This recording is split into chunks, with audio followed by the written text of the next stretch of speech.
사랑하고 축복합니다. 10월 4일 수요일입니다. 오늘 하루도 예수님을 닮아가는 복된 하루가 되시기를 주님의 이름으로 축복합니다. 오늘 말씀은 교만함으로 대하는 이스라엘이라는 제목으로 함께 말씀을 나누겠습니다. 오늘 말씀 본문은 열왕기상 12장 12절에서 24절까지의 말씀입니다. 말씀 봉독합니다. 3일 만에 여로보암과 모든 백성이 르호보암에게 나아왔으니 이는 왕이 명령하여 이르기를 3일 만에 내게로 다시 오라 하였음이라. 왕이 포악한 말로 백성에게 대답할세 노인의 자문을 버리고 어린 사람들의 자문을 따라 그들에게 말하여 이르되 내 아버지는 너의 멍에를 무겁게 하였으나 나는 너의 멍에를 더욱 무겁게 할지라. 내 아버지는 채찍으로 너희를 징계하였으나 나는 정갈 채찍으로 너희를 징치하리라 하니라. 왕이 이같이 백성들의 말을 듣지 아니하였으니 이 일은 여호와로 말미암아 난 것이라. 여호와께서 전에 실로 사람 아히야로 느밧의 아들 여로보암에게 하신 말씀을 이루게 하심이더라. 온 이스라엘이 자기들의 말을 왕이 듣지 아니함을 보고 왕에게 대답하여 이르되 우리가 다윗과 무슨 관계가 있느냐. 이새의 아들에게서 받을 유산이 없도다. 이스라엘아 너희의 장막으로 돌아가라. 다윗이여 이제 너는 네 집이나 돌아보라 하고 이스라엘이 그 장막으로 돌아가니라. 그러나 유다 성읍들에 사는 이스라엘 자손에게는 르호보암이 그들의 왕이 되었더라. 르호보암 왕이 역군의 감독 아도람을 보냈더니 온 이스라엘이 그를 돌로 쳐 죽인지라. 르호보암 왕이 급히 수레에 올라 예루살렘으로 도망하였더라. 이에 이스라엘이 다윗의 집을 배반하여 오늘까지 이르렀더라. 온 이스라엘이 여로보암이 돌아왔다 함을 듣고 사람을 보내 그를 공회로 청하여 온 이스라엘의 왕으로 삼았으니 유다 지파 외에는 다윗의 집에 따르는 자가 없으니라. 르호보암이 예루살렘에 이르러 유다 온 족속과 베냐민 지파를 모으니 택한 용사가 18만 명이라. 이스라엘 족속과 싸워 나라를 회복하여 솔로몬의 아들 르호보암에게 돌리려 하더니 하나님의 말씀이 하나님의 사람 스마야에게 임하여 이르시되 솔로몬의 아들 유다 왕 르호보암과 유다와 베냐민 온 족속과 또 그 남은 백성에게 말하여 이르기를 여호와의 말씀이 너희는 올라가지 말라. 너희 형제 이스라엘 자손과 싸우지 말고 각기 집으로 돌아가라. 이 일이 나로 말미암아 난 것이라 하셨다 하라 하신지라. 그들이 여호와의 말씀을 듣고 그 말씀을 따라 돌아갔더라. 아멘. 오늘 말씀은 교만함으로 대하는 이스라엘이라는 제목으로 함께 말씀을 나누고자 합니다. 오늘 말씀은 솔로몬 왕이 죽고 난 이후에 이스라엘이 북이스라엘과 남유다로 나누어지는 그런 실체적이면서도 구체적인 내용을 말씀하고 있는 본문입니다.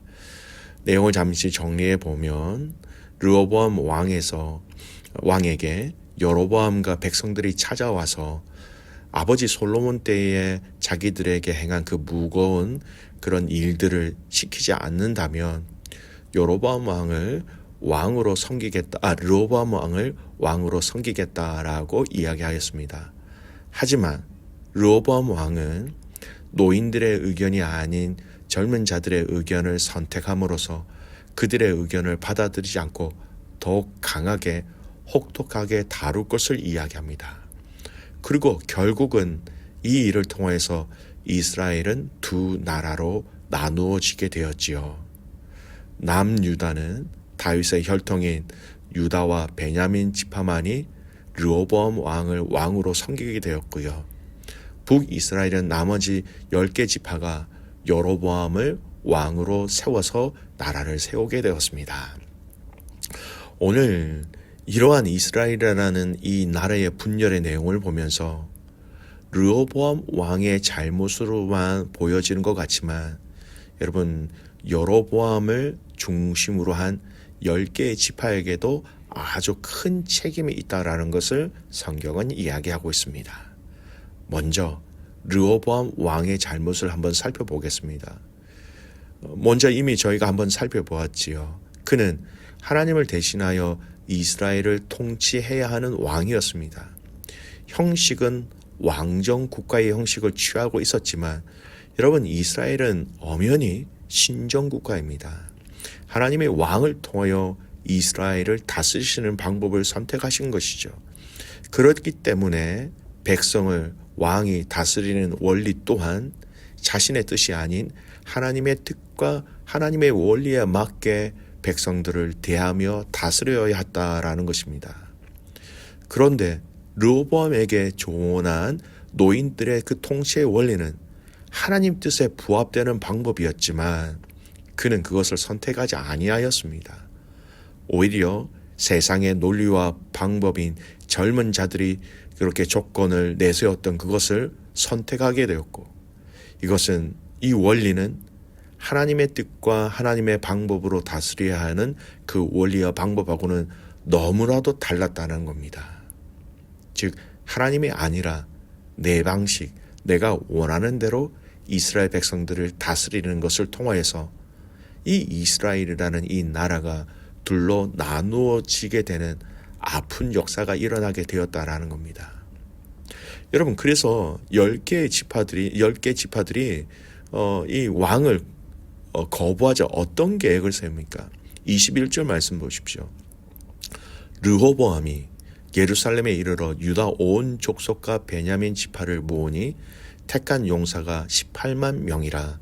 이스라엘 족속과 싸워 나라를 회복하여 솔로몬의 아들 르호보암에게 돌리려 하노니. 여러분 이 유다가 군사를 일으켜 전쟁을 통하여 10개의 지파를 다시 정복하고 다시 그 땅을 차지하고자 하는 행동을 서슴없이 하려고 하였다라는 겁니다. 하나님이 선지자 스마야를 통하여 이를 말리셨지요. 결국은 나의 것, 나의 땅, 나의 소유를 되찾기 위한 아주 인간적인 생각이 그 나라와 그 왕이 거기에 매여 있었다라는 것이죠. 하나님의 뜻을 대신하여 이 백성들을 다스려야 하는 것에 대해서는 그 뜻을, 그 마음을 전혀 찾아볼 수 없는 상태였습니다.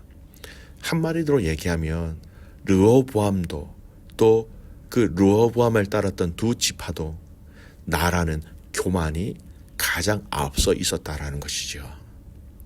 자, 이번에는 반대편을 보겠습니다. 두 번째, 여로보암을 중심으로 한 10개 지파도 그들이 잘못이 무엇이었는지 오늘 본문은 분명히 얘기하고 있습니다. 여러분 16절 말씀을 제가 읽을게요. 온 이스라엘이 자기들의 말을 왕이 듣지 아니함을 보고 왕에게 대답하여 이르되 우리가 다윗과 무슨 관계가 있느냐? 이새의 아들에게서 받을 유산이 없도다. 이스라엘아 너희의 장막으로 돌아가라. 다윗이여 이제 너는 네 집이나 돌아보라 하고 이스라엘이 그 장막으로 돌아가니라. 여러분 이 말이 무슨 의미일까요?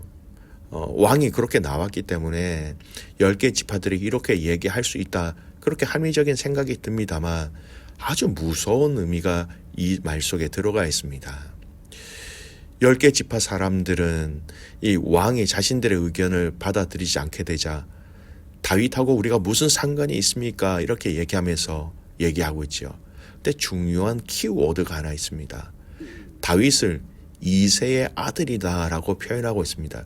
여러분 이새의 아들에게서라는 이 표현은요 사실 다윗과 다윗 왕조를 조롱하는 표현입니다. 다윗의 아버지인 이새는 여러분 성경에 별다른 기록이 없다는 점에서 그리고 작은 도시 베들레헴 출신이라는 점에서 특별할 것이 없는 그저 평범한 사람으로 그렇게 추측되어집니다. 북부 지파 사람들은 다윗이 이러한 평범한 인물의 아들이라는 것을 지적하면서 다윗이 왕이 될 만한 자격이나 자질이 없다라고 주장하는 겁니다. 이 같은 표현에 덧붙여서 그들은 다윗과 그 가문에 유산이 없다라는 표현을 함으로써 다윗의 가문이 이제 더 이상 보잘것없는 것뿐만 아니라 다윗의 가문이 자신들에게는 아무짝에도 쓸모가 없다라고 비아냥거리고 있다라는 것이죠. 여러분, 다윗 시대에 이 세바가 반란을 일으켰습니다. 사무엘 하 20장 1절 말씀에 이런 내용이 있어요. 마침 거기에 불량배 하나가 있으니 그의 이름은 세바인데 베냐민 사람 비그리의 아들이었더라. 그가 나팔을 불며 이르되 우리는 다윗과 나눌 분깃이 없으며 이새의 아들에게서 받을 유산이 우리에게 없도다. 이스라엘아 각각 장막으로 돌아가라 하매. 여러분, 반역을 한 세바의 표현을 그대로 가지고 와서 지금 열 지파는 르호보암에게 이야기하고 있다라는 겁니다. 이 10개의 북부 지파가 다윗 왕조에 대한 뿌리 깊은 불신이 있었다는 것을 반영해 주는 것이죠. 이 북부 10개 지파의 사람들의 이러한 외침은 지파의 이익을 하나님 말씀보다 우선시하는 집단 이기주의에서 기인된 것이었습니다. 하나님의 언약을 부정하는 여러분 반역적인 행위였다라는 거예요. 르호보암에 대한 반역을 정당하기 위해서 그 뿌리인 다윗을 부정하고 있다라는 겁니다. 여러분 잘 아시는 것처럼 하나님께서는 다윗에게 그를 이스라엘 왕으로 세우셨고 그 위를 영원히 경고케 하실 것이다 라고 이미 언약하셨습니다. 약속하셨습니다. 그럼에도 불구하고 이 10개 지파는 하나님에 대한 그 의미를 부정하고 있다라는 것이죠. 여러분 잘 보십시오. 르호보암 왕에게도 또 그 두 지파에게도 교만이라는 것이 있었습니다. 그리고 상황과 여건과 동기가 어찌 되었든 간에 북쪽 이스라엘 10개 지파에게도 여로보암에게도 교만이 함께 있었다라는 거예요. 나라가 나누어진 것에 대해서 물론 솔로몬 왕의 우상 숭배를 통하여서 하나님 이것을 계획하였지만 실제적으로 오늘 이 본문 안에서 누구의 책임이다 라고 말할 것이 아니라 양쪽 모두에게 교만이라는 것이 굉장히 뿌리 깊게 자리 잡고 있었다라는 것입니다.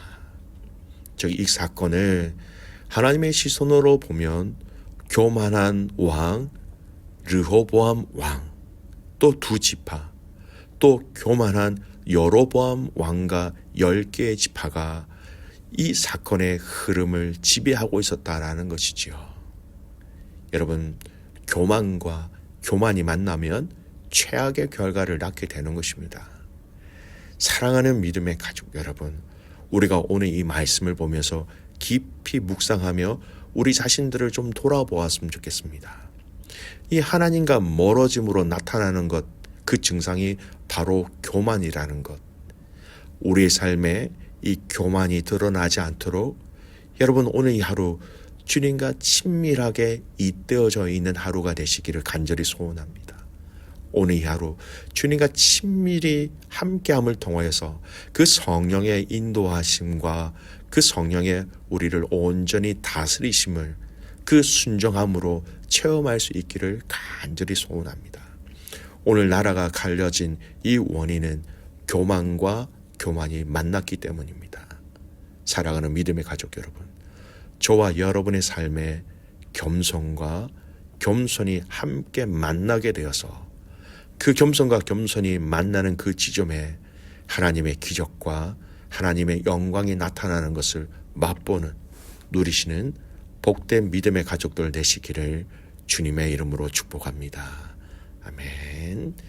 기도하겠습니다. 하나님 아버지, 하나님께서 세우신 이스라엘이 오늘 두 나라로 나뉘어졌습니다. 교만과 교만이 만나 하나님 참으로 아픈 쓰라린 비극의 역사가 일어났다라는 것을 말씀을 통하여 보았습니다. 하나님 아버지, 오늘 우리를 겸손하게 하시고 그 겸손을 이루기 위해서 주님과 잇대어지는 우리의 삶 되게 하여 주시옵소서. 하나님과 멀어지면 멀어질수록 하나님 우리 안에 있는 이 교만이라는 것이 너무나도 쉽게 우리의 삶에 드러나며 우리의 삶을 이끌어 가버립니다. 오늘 이 하루 주님과 잇대어짐으로 주님과 깊은 친밀감을 누리게 하시고 이것을 통하여서 우리의 삶을 더욱더 겸손하게 하시고 겸손한 성도가 함께 만나는 그 지점에 겸손한 남편과 겸손한 아내가 만나는 그 지점에 하나님의 기적과 하나님의 영광을 보게 하여 주시옵소서. 사랑하는 귀한 믿음의 가족들의 이 하루의 삶을 통하여 하나님께 영광이 되며 하나님께 감사가 되는 복된 하루가 되기를 간절히 소원하고 살아서 역사하시는 예수님의 이름으로 기도드리옵나이다. 아멘.